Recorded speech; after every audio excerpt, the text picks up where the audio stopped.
Ancient Earth History, Part 3, by guest author January 12, 2022. Guest article by Robert Dawson. Ancient records reveal that our own ancestors came to Earth as refugees from other galaxies and solar systems. On September 29, 2017, former NASA Apollo astronaut Al Worden appeared on the television talk show Good Morning Britain. In the interview, Al Worden, the Apollo 15 astronaut who flew around the moon 75 times over 6 days, was asked if he believed aliens were real. His salient reply was that not only are aliens real, but they came to Earth in the distant past and created our civilization, and furthermore, if we wanted to look for evidence, all we had to do was look at ancient records. We are the aliens, but we just think they are somebody else. But we are the ones who came from somewhere else because somebody else had to survive, and they got into spacecraft. Then they came here and landed, and they started civilization here. And if you don't believe me, go get books on ancient Sumerians and see what they had to say. They'll tell you right up front, Worden stated in the interview. Worden made an astute observation that for the most part was lost on his interviewers, namely that our own ancient ancestors came to Earth from other star systems as refugees. Going much further back in time and with more complete information than the Sumerian texts, the contact notes of Billy Meier with the Plejarans contain dramatic accounts of Earth-foreign colonizers fleeing intergalactic wars in the Lyran and Vegan star systems, and further back in time still, the colonization of Mars by genetically manipulated refugees from the Sirian star system who would later come to Earth. Ancient Sumerian clay tablets inscribed with cuneiform writing on display at the British Museum, Oxford, England. Most of the recovered writings have yet to be translated.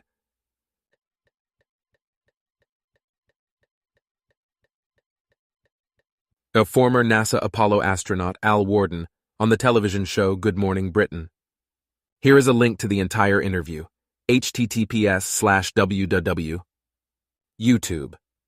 Comwatch V=YP05NHB2WLU.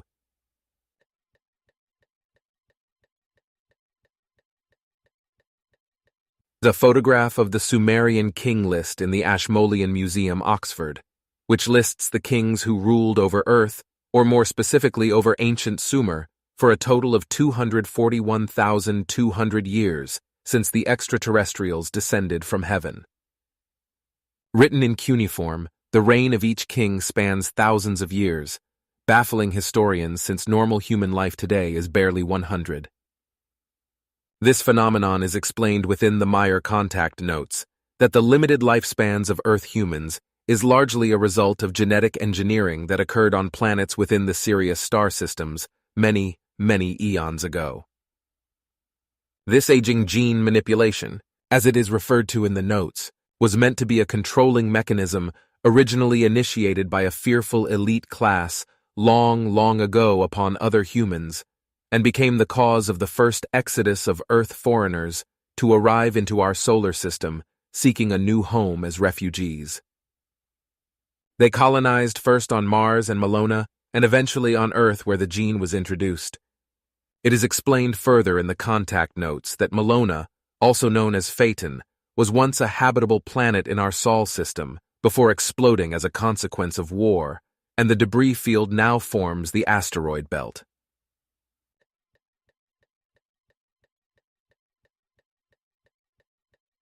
And the Sumerian king list begins. After kingship had descended from heaven, Eridu became the seat of kingship. In Eridu, Alulim reigned 28,800 years as king. Alalgar reigned 36,000 years. Snip 8 kings reigned 241,200 years. The flood then swept over the land. After the flood had swept over the land and kingship had descended from heaven a second time, Kish became the seat of kingship. Total 23 kings reigned 24,510 years, 3 months, 3 days. Kish was defeated in battle, and its kingship was carried off to Eanna. In Eanna, Meskiagashur, the son of Utu, who is depicted in photograph below, reigned both as N and king 324 years. Meskiagashar entered the sea and ascended the mountains. Snip Dumuzi, the fisherman whose city was Kua, reigned 100 years. Gilgamesh, whose father was a nomad, reigned 126 years. Urnungal, the son of Gilgamesh, reigned 30 years. Translation source: The Sumerians, Their History, Culture, and Character by Samuel Kramer. The Ziggurat of Eridu. Eridu was the center of kingship after the earth foreigners arrived on earth descended from heaven, as stated in the Sumerian king list. The ancient city of Uruk, or Ur, was a few kilometers away.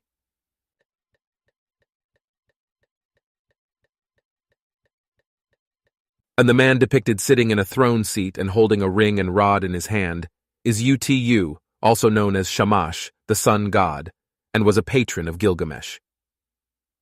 According to the Epic of Gilgamesh, Utu helps Gilgamesh defeat the ogre Humbaba.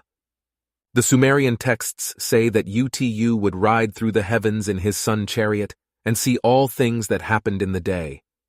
He is shown in this relief carving dispensing justice, and was known as a wise judge and lawgiver. The disk sitting on the table is the sun symbol, which is comprised of two overlapping crosses. A similar symbol became associated with another earth foreigner mistaken as a god, Quetzalcoatl. The Sumerian texts also state that Utu was tall in stature, a giant, and this carving is probably depicting his relative height proportion correctly in relation to the earth humans.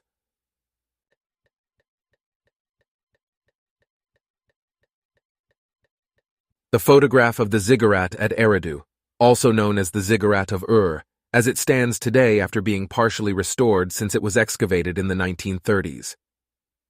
Iraq's transport minister, Kazem Finjan, made international news in 2016 when he announced in a press conference, "The first airport that was established on planet Earth was in this place," referring to Kar, the area of the Sumerian cities of Eridu and Ur, and the ziggurat. He referenced the research work of Sumerian expert and professor Samuel Kramer, who wrote From the Tablets of Sumer in 1956. Your excerpt from Contact Report 695.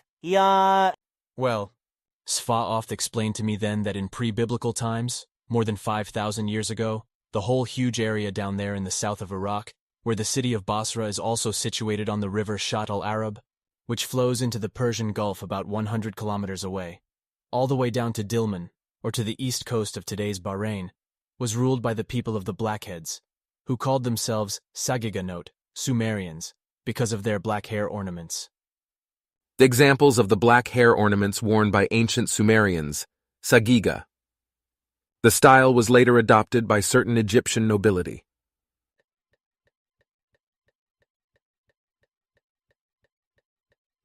The stone carving of Gilgamesh, who, according to the contact notes, was an extraterrestrial from a race whose original lifespan was about 120,000 years. He could not return to his home planet because it was destroyed very suddenly, discussed in Contact Report 222, and so became a refugee himself. He was large in physical stature, by Earth measure a giant, and according to Contact Report 69, Gilgamesh was about 7.50 meters tall. Thus, his size proportion to the lion he is holding with his left arm is probably accurately portrayed. Gilgamesh, originally Bilgam Sumerian, translates roughly as, "The ancestor is a young man." Source: Hayes, J.L. A Manual of Sumerian Grammar and Texts. The Epic of Gilgamesh was rediscovered in the Library of Ashurbanipal in 1849. After being translated in the early 1870s, it caused widespread controversy due to similarities between portions of it and the Hebrew Bible. Most classical historians agree the Epic of Gilgamesh exerted substantial influence on the Iliad and the Odyssey, two epic poems written in ancient Greek during the 8th century BC.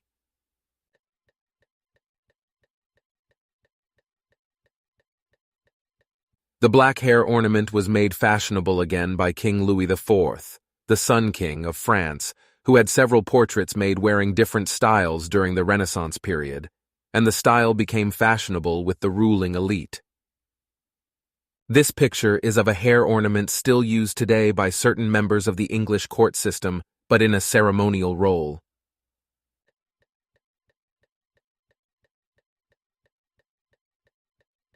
A stone wall relief located at Persepolis in today's Iran, showing another example of the black hair ornament.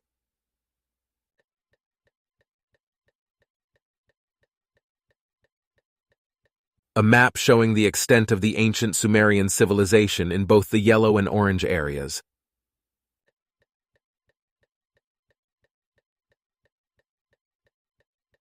Excerpt from Contact Report 695.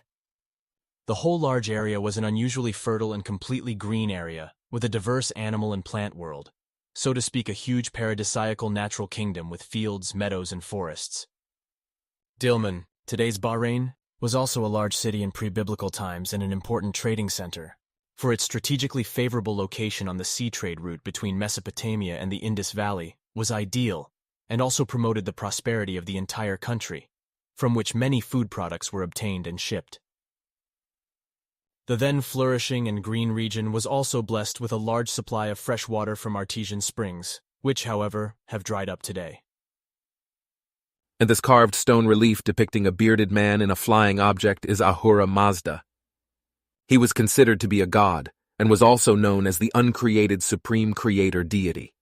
This design became an iconic symbol, known as Fravashi or Faravahar, and copied almost unchanged over centuries of time. It later became adopted as a symbol for Zoroastrianism, and is still used by them today.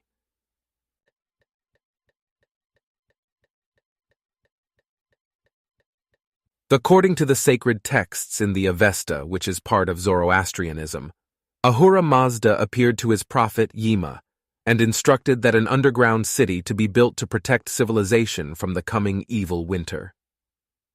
He was instructed to build an excellent domain under the earth, lit by its own light, and take in it the best individuals from each species to preserve their seed. There they should dwell through the winter's destruction, then emerge and repopulate the earth. This is a partial sketch of that underground city showing the many levels located at Derinkuya, and was reused multiple times over the centuries by different people seeking refuge. Source: Encyclopedia Britannica.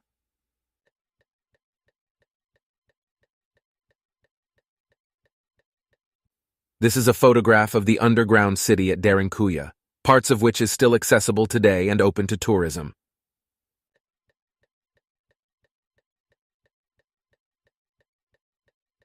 The contact notes explain that there were several worldwide type cataclysms in Earth's ancient past which decimated global population and wiped out civilizations.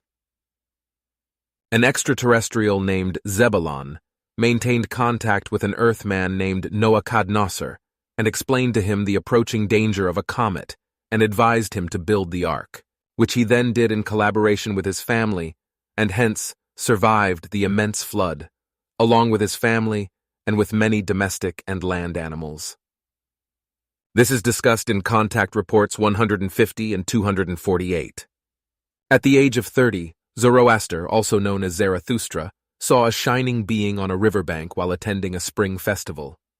This being, called Vohumana, taught him about Ahura Mazda and 5 other radiant figures.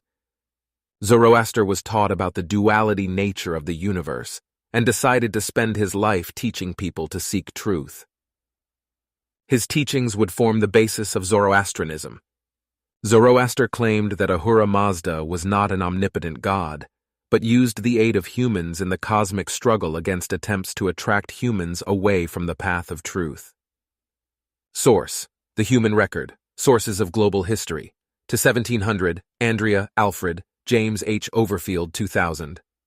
According to Billy Meier, the Book of Truth is called the OM. A portion of the book is devoted to clarifications about how God is not creation, and how the gods were people who came from the stars and misrepresented themselves as creators.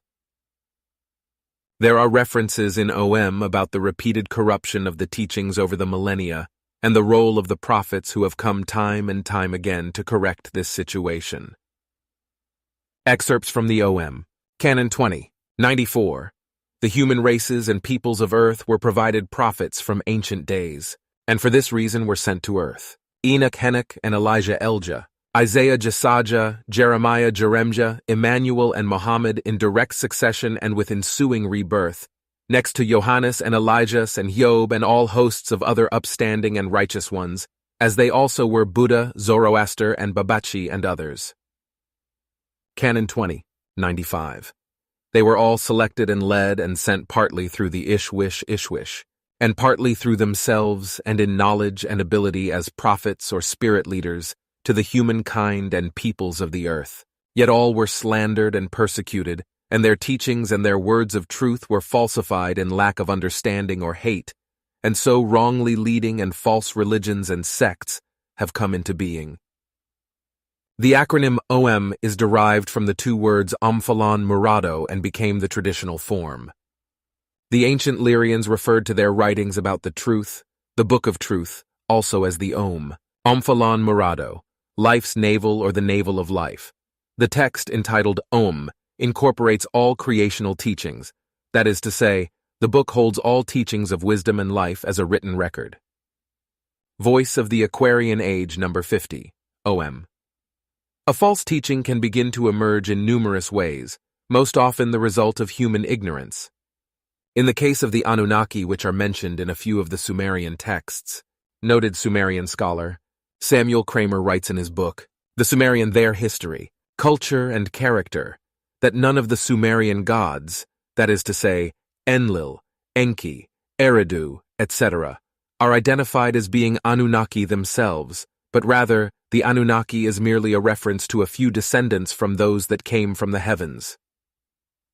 They had only minor roles in the Sumerian pantheon, yet several popular books of today claim that the Anunnaki originated from the planet Nibiru, among many other distortions. The contact notes clarify this. Excerpt from Contact Report 467. What do you call this comet or planet? And is it possible that it is the one the Sumerians called Nibiru? With regard to the Anunnaki, which are said to have lived on it, and to have been helpful to the humans of the earth, Quetzal once said that this was nonsense, and that the whole thing was based only on mythological facts and on faith. He already said that Nibiru is not a planet, but an unusually large comet, with an actual orbital period of 3,600 years around, and in the Sol system. The Anunnaki people of Nibiru is only a mythological imagination, a people that never existed, because the dark comet is not able to carry human life. And what Quetzal explained in this regard is absolutely true. The giant comet or giant planet of several times the size of the Earth is in fact what the ancient Sumerians called Nibiru, the ancient Egyptians' destroyers and the Celtic ancestors' bringer of terror. We call him Hamarank Natal, which means dark giant. And these are multiple statuette carvings created by ancient Sumerians depicting themselves with whitish skin and large, roundish blue eyes.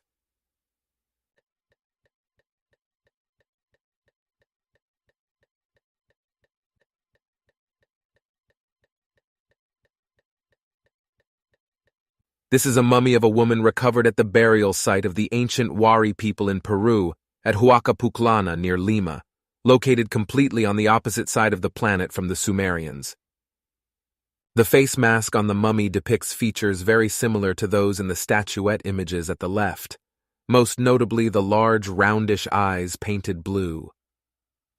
The Wari people held a tight relationship with the people of Tiwanaku or Tiahuanaco, which was founded by the extraterrestrial Viracocha, as discussed in Contact Report 69.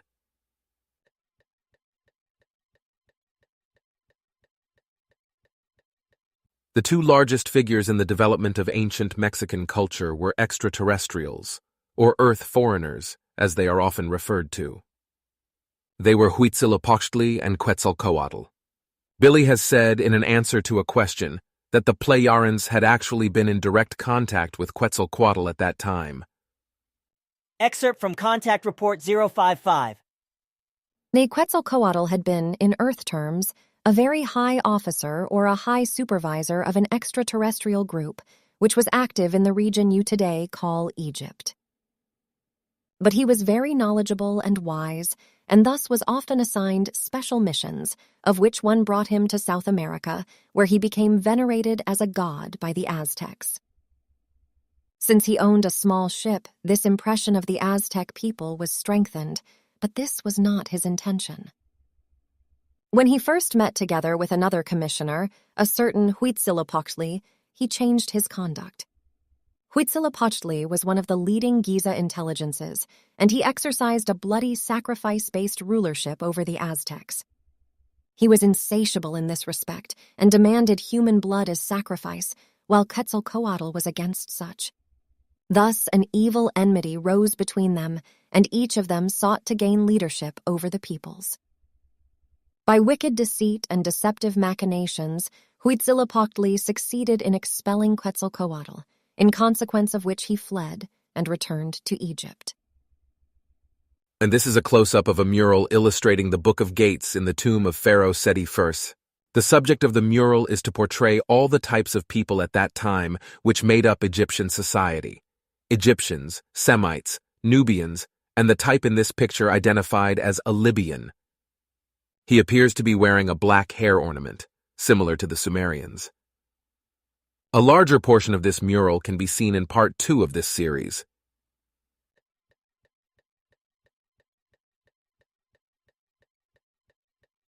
Cover art for the Book of Quetzalcoatl by Richard W. Kimball.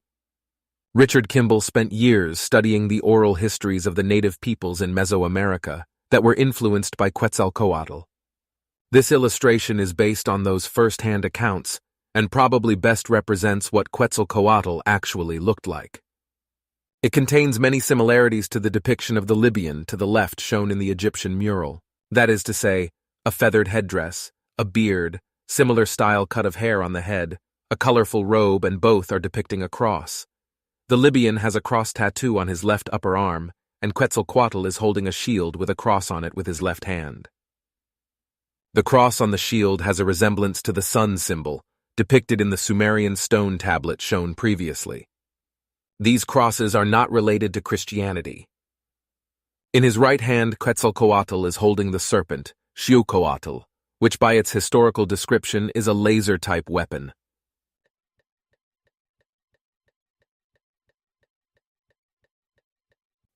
Meier, Plejaren Contact Report.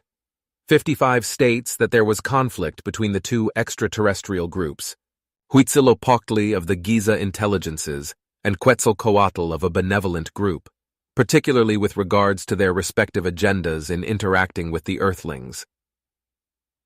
This ancient Egyptian mural is showing two Libyans being hand-bound with a connecting tether and led away by a long skull, a possible example of that conflict. The person in the middle is depicted with blue eyes. The Book of Quetzalcoatl contains stories of how the priests of the cult of Huitzilopochtli would make up and spread false rumors about Quetzalcoatl, such as one claiming that he got drunk and impregnated his sister, thus ruining his reputation in such a way that he had to leave.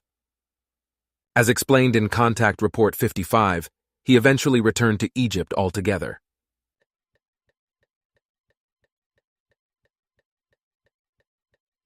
And a painting of Hernando Cortez and Montezuma II Moctezuma.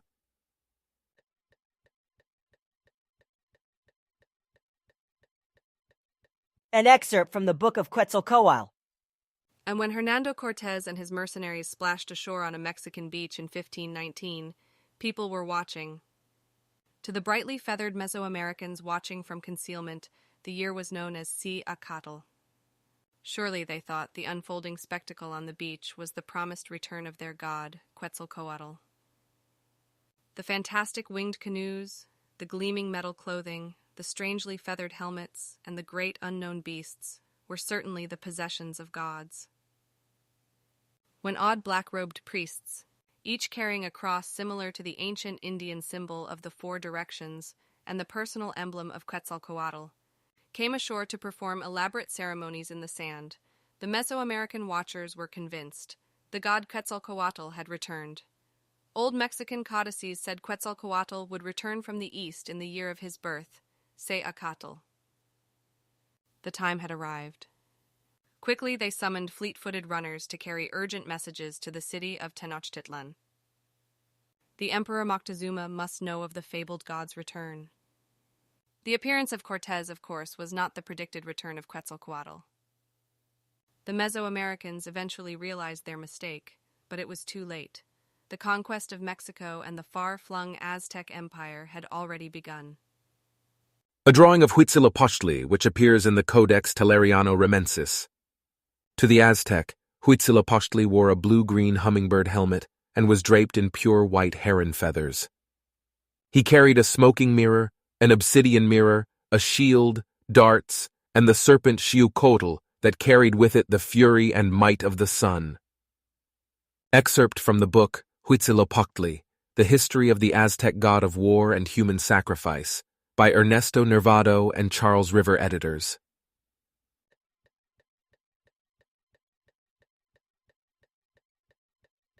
A photograph of the Quetzal bird native to the Americas. The manuscript Codex Mendoza of the Aztec period lists feathers among the items that the Aztecs collected as tribute from conquered tribes, and in some instances, Quetzal feathers are specified. For example, 800 bundles of long, rich green feathers called Quetzali was one entry in the Codex. The trade and tribute of feathers must have been an important activity virtually everywhere in the high civilizations of the Americas. Sculpture and painting show that not only headdresses of kings but also their capes, garments, fans, and banners could be embellished with feathers, usually tied into cloth. Even shields and spears of important warriors were feathered. Today, the Guatemalan currency is called the Quetzal, and the bird appears on the national flag. Quetzal means precious or sacred.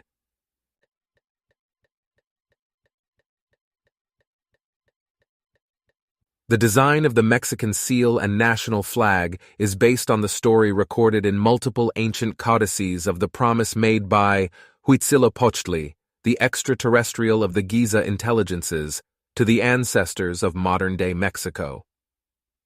These ancient Mesoamerican documents say that the Aztec people originated from the city of Aztlan, the description of which corresponds to ancient descriptions of Atlantis. For example, Plato describes Atlantis as a city built over a lake, just as Aztlan was said to be.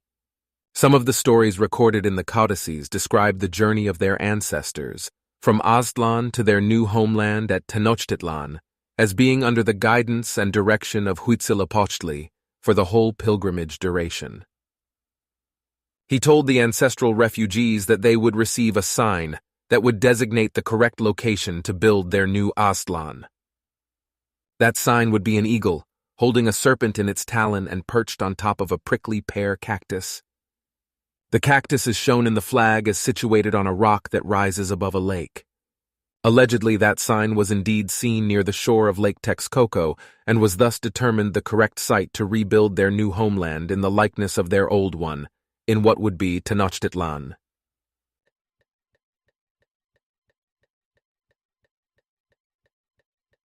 A depiction of Aztlan, the homeland of the ancestors of the Aztec people, surrounded by water as it appears on the second leaf of the Auburn Codex.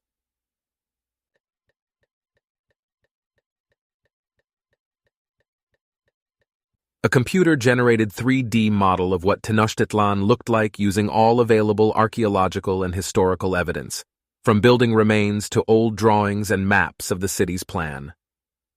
It is recorded in ancient documents that Aztlan was the model for the rebuilding of their new homeland.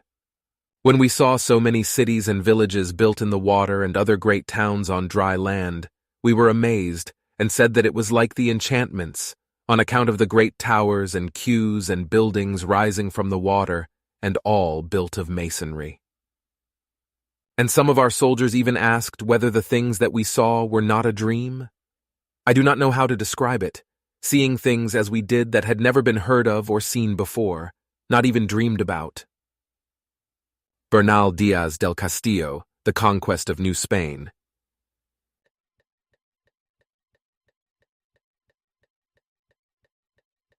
An artist rendering of Atlantis based on the written descriptions of Plato in Timaeus and Critias.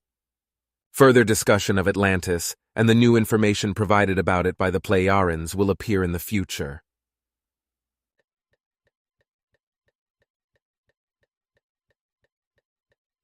And this is a picture of the first image which appears in the Botarini Codex, which shows Aztlan Atlantis, to the left, surrounded by water, and according to the text, Huitzilopochtli is shown across the water on land with only his head appearing, which is interpreted by many to mean that he is in an underground cave.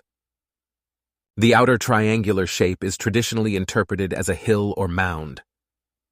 However, with historical information now provided by the Plejarans, that Huitzilopochtli was part of an extraterrestrial group known as the Giza Intelligences, who had a base under the Giza Plateau, this could also be representing a pyramid. He appears to be communicating to them remotely by putting out thought impulses. This first scene shows the beginning of the Exodus, as depicted by the man in the boat, at the beckoning of Huitzilopochtli. The footprints are figurative representation to show movement along the migration path, and the length of time is indicated alongside of it within the rectangular box. The time span covered in the narrative is believed to be about 200 years. Several accounts of the Exodus say that the people went underground for a period first and lived in a system of caves at Chikamaztok, meaning the place of the 7 caves. When it was safe, they came up on ground again and journeyed to their new Aztlan, guided by Huitzilopochtli. Source: Aztlan, The History and Mystery of the Aztecs' Ancestral Home, Charles Rivers Editors. Multiple accounts of Aztlan say it was abandoned as a result of a conflict, and the origin stories of several other Mesoamerican groups also claim that they were forced to abandon their respective homelands due to conflicts. Source: Michel Graulich, Arqueologia Mexicana.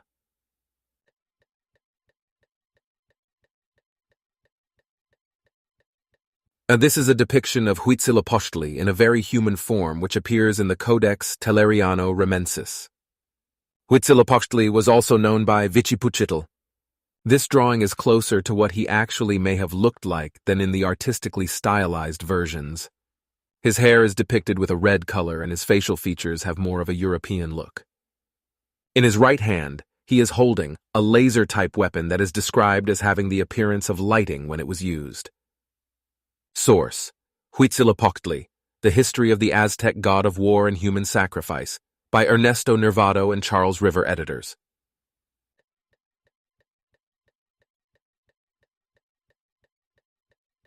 An example of a redhead represented in ancient Egyptian art.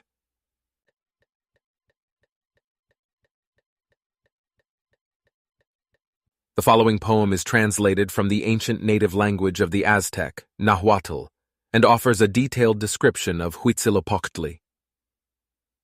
It is unique among the ancient writings in that it makes no attempt to deify him in reverence. In fact, it portrays him as a flawed human and in an identical manner that he is portrayed by the Plejarans in Contact Report 55. Huitzilopochtli, only a subject, only a mortal was. A magician, a terror, a stirrer of strife, a deceiver, a maker of war, an arranger of battles, a lord of battles, and of him it was said that he hurled his flaming serpent, his fire stick, which means war, blood and burning, and when his festival was celebrated, captives were slain, and thus he was arrayed, with head, dress of green feathers, holding his serpent torch, girded with a belt, bracelets upon his arms, wearing turquoises, as a master of messengers. And from the book, Rig Veda Americanus, Sacred Songs of the Ancient Mexican, by Daniel Brinton, 1890. In the lyrics above, we see how an ancient writer attempts to describe an advanced technology, such as a laser weapon, that is outside of their understanding, by using 3 different descriptions: flaming serpent, fire stick, and serpent torch. Yet another of the white gods that played a central role in the ancient history of the Americas is the extraterrestrial Viracocha, about whom the Plejarans have this to say. Excerpt from Contact Report 69. The events of earlier times on this island, Easter Island, are in direct connection with the country, which you still call Tiahuanaco today, as it was called already at earliest time, in spite of past repeated changes. Easter Island and Tiahuanaco are more than 5,000 kilometers apart, and yet they are directly related to each other. However, the history of the connection goes back to very early times and ended only 2,548 years ago, calculated back from today, 1976 equals 572 before Emmanuel. As I once explained to you, the last decisive settlement of the Earth by extraterrestrial intelligences took place about 13,500 Earth years ago. As you know, several of the immigrant horde became renegades, including a man in the rank of a half-Jishwish called Viracocha, who was already very old and extremely power-hungry. His name is still handed down on the Earth today, but with a small change, because for a long time now he has only been called Viracocha, and also as Jishwish, pronounced Ishwish, although he was only in half the rank of such a person. Under his patronage and his cruel leadership, the highlands of Tiahuanaco at an altitude of about 4,000 meters were conquered, as was the Delta Island, which you call Easter Island. This is the Gate of the Sun at the ancient site of Tiahuanaco, and is carved from a single massive block of andesite stone. Viracocha is depicted at the top center holding a laser-type weapon in each hand, similar to one shown being held by the extraterrestrial Huitzilopochtli, previously in this article. He is depicted with large, round, orbital eyes. Blocks of stone that weigh up to 150 tons with clean 90-degree edges ready for construction are littered throughout the site.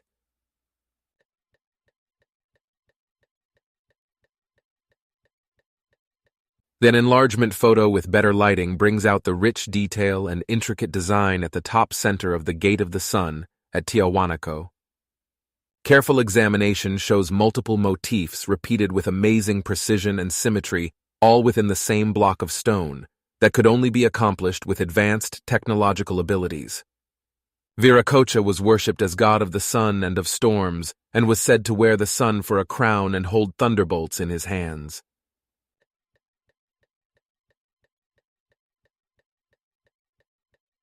The Plejarians say in the contact notes that Viracocha was a half-Jishwish, which means he would have been knowledgeable of the Book of Life, also called Om.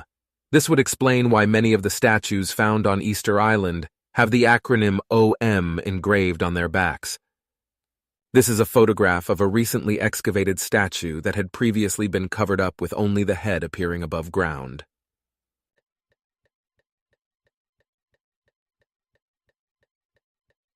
A photograph showing the partially excavated pyramid located at the ruins of the ancient Tiahuanaco citadel in western Bolivia. Drone flights over the complex to gather imagery have shown that the site encompasses at least 650 hectares, 1,675 acres, and the Tiahuanaco Archaeological Research Center had discovered this previously underground pyramid at the site using ground-penetrating radar. At its height, the Tiwanaku realm covered 600,000 square kilometers, 231,000 square miles, and held a tight relationship with the Wari people of the northern city of Huari. The Wari civilizations contain types of architecture similar to what's found in Tiwanaku. The relationship between the two civilizations is presumed to be trade-based or military-based. A photograph of a mummy from a Wari burial site shown previously has a burial mask with facial features similar to those depicted in Sumerian statuettes.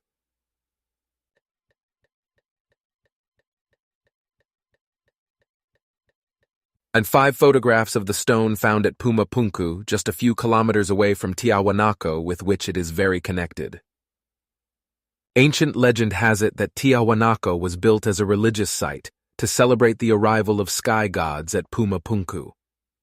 Together, these archaeological sites stand out as unequaled, in the details, in precision, and design. Recent studies at Tiahuanaco has led scientists to believe that the structures were positioned in such a way that they had to be based on an astronomical principle called the obliquity of the ecliptic, which is the angle between the plane of the ecliptic, or the plane of the Earth's orbit, and the plane of the Earth's equator, the tilt of the Earth.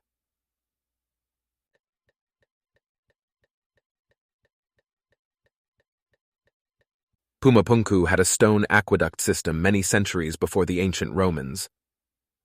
This is a picture of a public water feature. And Tiahuanaco had a well-developed infrastructure such as an underground drainage system.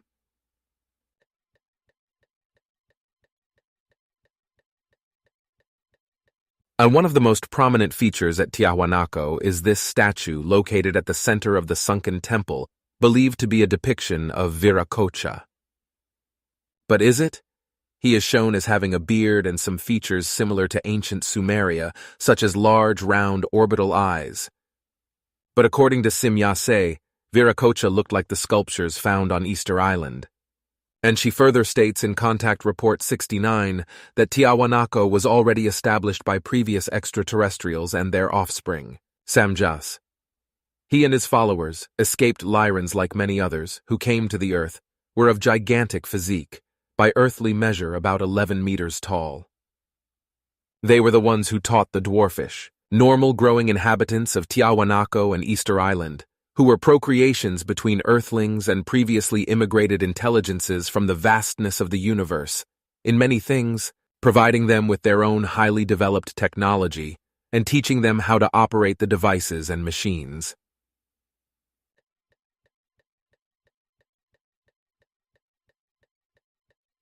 The wall in the foreground of this picture is part of a rectangular enclosure at Tiahuanaco, known as the Calasasaya, and is constructed of alternating tall stone columns and smaller rectangular blocks. During excavations in the 60s, a temple was unearthed there with several odd features on the walls. The most interesting ones are the carvings of several faces, which, according to some researchers, depict all of the races of mankind ranging from heads with elongated skulls, faces that have thick lips, turbans, and many other examples of different human species.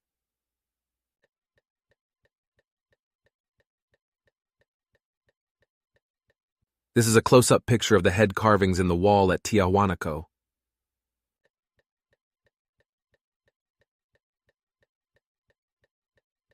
A mummy discovered at a pre-Inca archaeological site in Peru is of a man with red hair and beard. The conquistador, Pedro Pizarro, reported in his account of the Great Spanish Invasion of South America in the 1500s that while the masses of Andes Indians were small and dark, the members of the ruling Inca family were tall and had whiter skins than the Spaniards themselves. He mentions in particular certain individuals in present-day Peru at the time of the writing who were white and had red hair. Source: AKU, The Secret of Easter Island by Thor Heyerdahl, page 351.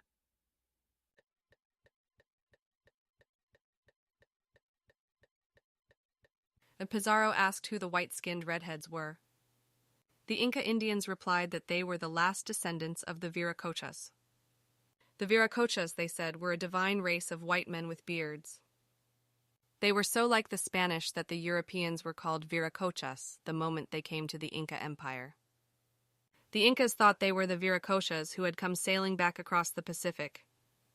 I Heyerdahl Ibid. Page 253.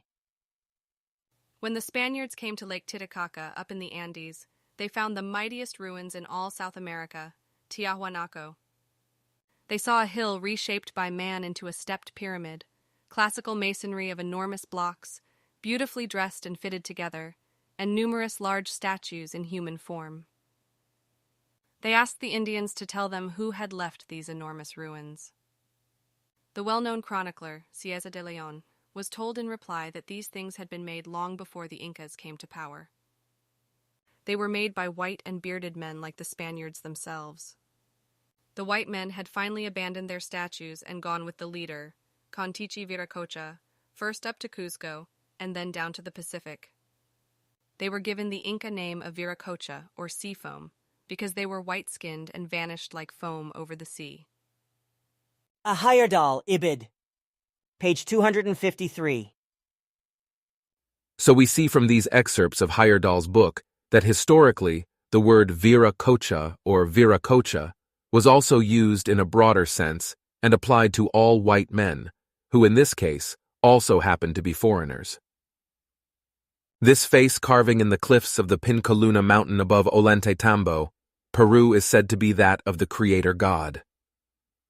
Modern tour guide books available in the local area have identified it as Viracocha. However, none of the early Spanish historians have recorded that the local people ever claimed that this creator god was Viracocha. Nor does the claim appear anywhere else on record.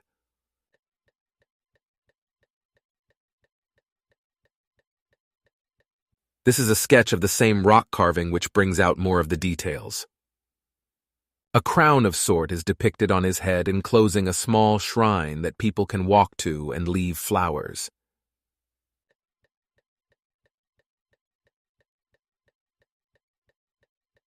This is a sketch of the extraterrestrial Jehovah drawn by Sim Ya-se, one of the Plejarians' contacts to Billy Meier. According to the contact information, Jehovah presented himself to Earthlings as the creator god and fostered a religious-like following. This sketch image of Jehovah bears a much stronger resemblance to the stone carving than Viracocha, particularly with regards to the eyes.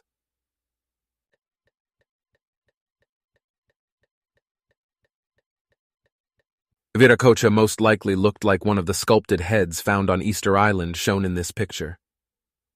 According to Contact Report 69, they were built under the direction of Viracocha and his fellow refugees in their own image. They were giants about 11 meters tall, had unusually low forehead shapes, extremely deep eyes, very sharp narrow lips with pinched mouth parts, and their noses were unusually sharp, straight and long.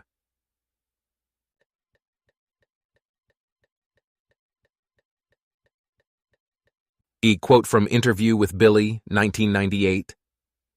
The term God has absolutely nothing whatsoever to do with the creation of the world or the universe. Stars, galaxies, and the like, for the expression God has existed in the vastness of the universe for billions of years, from ancient times to the present, and it represents nothing more than the title of a person. Initially, this title was Ishwish, which means God, when translated into our languages. But Ishwish, respectively God, is nothing more than another term for King of Wisdom. It is a purely human title assigned to humans who were particularly knowledgeable, wise, and who possessed great mastery in everything. This term's significance, however, was distorted and falsified by humans on Earth, particularly by the early religions, and those experienced in profiting from using the word. The result was that God, as a king of wisdom, was removed, and the people turned him into a creator god who, allegedly, had created the Earth, the sun, and outer space.